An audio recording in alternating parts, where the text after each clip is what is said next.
السلام علیکم ورحمۃ اللہ وبرکاتہ۔ الحمدللہ کفا وسلام علی عبادہ الذین اصطفیٰ، اما بعد۔ معزز ناظرین، آج میرا موضوع ہے غریبوں کو کھانا کھلانا، غریبوں کی مدد کرنا، اس کا شریعت میں کیا حکم ہے۔ معزز ناظرین، سب سے پہلی بات یہ ہے کہ ہندوستان میں غریبوں کی کمی نہیں ہے، بھوکوں کی، لاچاروں کی، مجبوروں کی کمی نہیں ہے۔ جگہ جگہ میں، سڑکوں پر، گلی کوچوں میں، ہر جگہ آج ہمیں غریب طبقہ نظر آتا ہے، بھوکے نظر آتے ہیں، ننگے لوگ نظر آتے ہیں۔ ان کے بارے میں ہماری شریعت کیا کہتی ہے؟ اسلام میں ان لوگوں کی تعاون کے بارے میں اسلام ہمیں کیا حکم دیتا ہے، اس کے بارے میں آج ہم معلوم کریں گے انشاءاللہ۔ دیکھیے، سب سے پہلے دنیا میں دو طرح کے لوگ ہوتے ہیں، ایک غریب طبقہ، ایک امیر طبقہ۔ غریبی بھی اللہ کی آزمائش ہے اور مالداری، استغنا بھی اللہ کی آزمائش ہوتی ہے۔ کسی کو اللہ غربت دے کر آزماتا ہے اور کسی کو مال دے کر کے آزماتا ہے۔ اس میں جاننے والی بات یہ ہے کہ غریبی میں اللہ کی آزمائش میں پاس ہو جانا آسان ہے، لیکن مالداری اور امیری میں اللہ کی آزمائش میں پاس ہونے والے بہت کم اور قلیل مقدار میں ہیں۔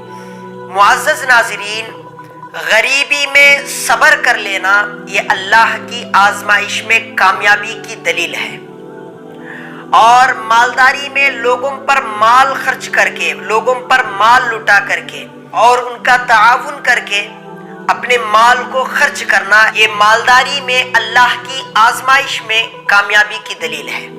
سب سے پہلے سن لیجئے کہ اللہ تعالیٰ نے بعض لوگوں کو مال دیتا ہے، مال کے ذریعے سے بعض لوگ بہت پاورفل ہوتے ہیں، اور بعض لوگوں کو مال کم مقدار میں ہوتی ہے، لیکن ان کی زبان میں اللہ تعالیٰ نے ایسی اثر رکھا ہے، ان کے ایک بات کہنے سے غریب کی ضرورت پوری ہو جاتی ہے۔ تو مال کا پاور الگ ہے، زبان کی طاقت الگ ہے۔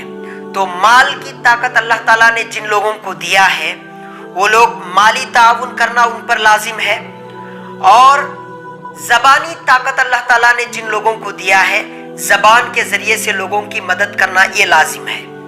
حضرت ابو ہریرہ رضی اللہ عنہ روایت کرتے ہیں کہ رسول اللہ صلی اللہ علیہ وسلم نے ارشاد فرمایا کہ جو شخص بیوہ اور مسکین آدمی کی مصلحتوں کے لیے کوشش کرتا ہے، یعنی ان کی ضرورتوں کو پوری کرنے کے لیے کوشش کرتا ہے، تو ایسا آدمی اللہ کے راستے میں جہاد کرنے والے کے مانند ہے، یا اس شخص کے مانند ہے جو دن میں روزہ رکھتا ہو اور رات میں نماز پڑھتا ہو۔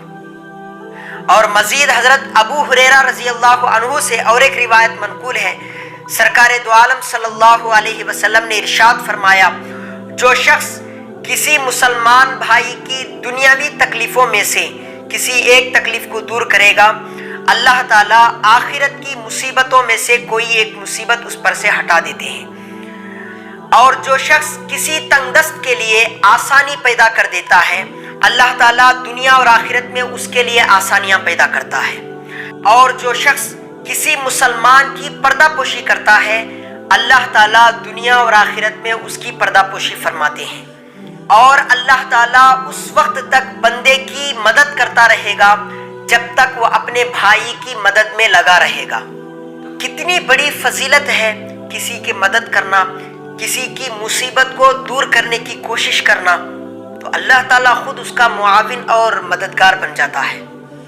اور ایک مزید حیران کر دینے والی روایت میں آپ کو بتاؤں، حضرت عبداللہ ابن عمر اور حضرت ابو ہریرہ رضی اللہ عنہما، ان دو صحابہ سے روایت ہے، رسول اللہ صلی اللہ علیہ وسلم نے ارشاد فرمایا، جو شخص کسی مسلمان بھائی کی مدد کے سلسلے میں چلتا ہے یہاں تک کہ اس کی ضرورت کو پورا کر دیتا ہے، تو اللہ تعالیٰ اس مدد کرنے والے شخص پر 5000 فرشتوں کا سایہ کر دیتا ہے۔ اب ان فرشتوں کا کام کیا ہے؟ اگر دن ہو تو رات تک، اگر رات ہو تو دن تک اس کے لیے دعائیں کرتے رہتے ہیں اور اس پر رحمتیں بھیجتے رہتے ہیں، اور اس کے اٹھنے والے ہر قدم کے بدلے میں ایک نیکی لکھی جائے گی اور اس کے رکھنے والے ہر قدم کے بدلے میں ایک گناہ مٹا دیا جاتا ہے۔ اللہ اکبر!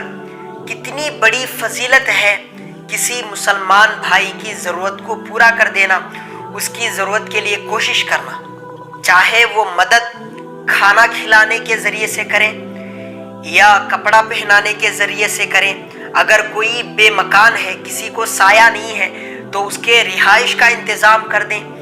الغرض دنیاوی اعتبار سے جو بھی مدد کریں گے، اللہ تعالیٰ ان فضیلتوں سے اس مدد کرنے والے کو نواز دیتے ہیں۔ اگر ہمارے محلے میں یا ہماری بستی میں کوئی آدمی محض بھوک کی وجہ سے مر گیا تو اس کا وبال اور اس کا گناہ ان تمام لوگوں کے ذمے میں آئے گا جن کو اللہ تعالیٰ نے دولت سے نوازا ہے۔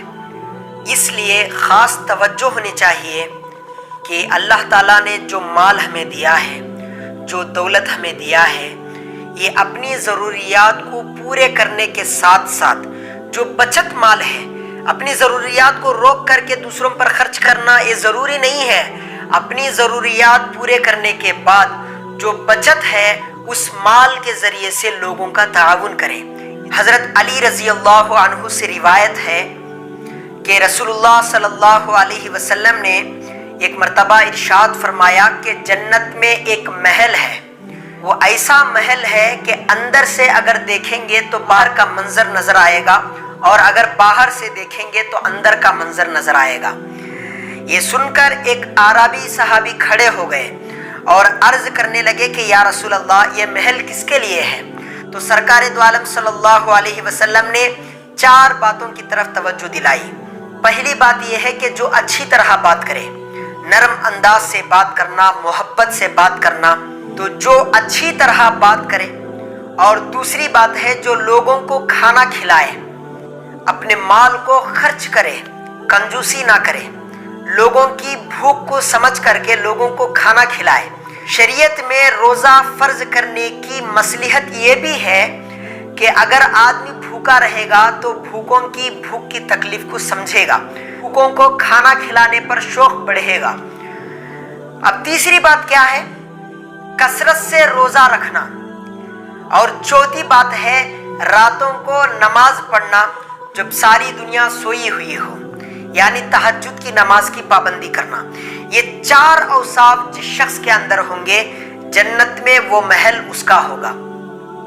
اور حضرت ہانی رضی اللہ عنہ روایت کرتے ہیں کہ میں نے ایک مرتبہ رسول اللہ صلی اللہ علیہ وسلم کی خدمت میں حاضر ہو کر دریافت کیا کہ یا رسول اللہ صلی اللہ علیہ وسلم، مجھے کوئی عمل ایسا بتا دیجئے جس سے جنت واجب ہو جائے۔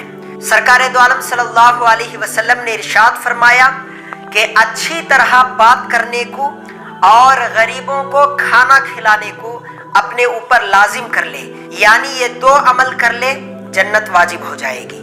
میرے بھائیوں، یہ مال خرچ کرنا یہ ضروری نہیں ہے عمدہ کھانا کھلاؤ یا عمدہ ہزاروں قیمتی والا جوڑا پہناؤ یا عمدہ بلڈنگ باندھ کر کے بے گھر لوگوں کو دو، یہ ضروری نہیں ہے۔ بلکہ کھجور کا ایک ٹکڑا ہی صحیح، یا سطر ڈھانکنے کی مقدار میں کپڑے کا ایک ٹکڑا ہی صحیح، یا دھوپ بارش گرمی سے بچنے کے خاطر ایک جھونپڑی ہی صحیح، اپنے پاس جو بھی میسر ہو ان میں سے خرچ کرنے کی کوشش کریں۔ امید ہے کہ بات سمجھ میں آ گئی ہوگی۔ اللہ تعالیٰ سے دعا ہے کہ اللہ تعالیٰ مجھے بھی اور آپ کو بھی عمل کی توفیق نصیب فرمائے۔ آمین ثم آمین، وما علینا الا البلاغ۔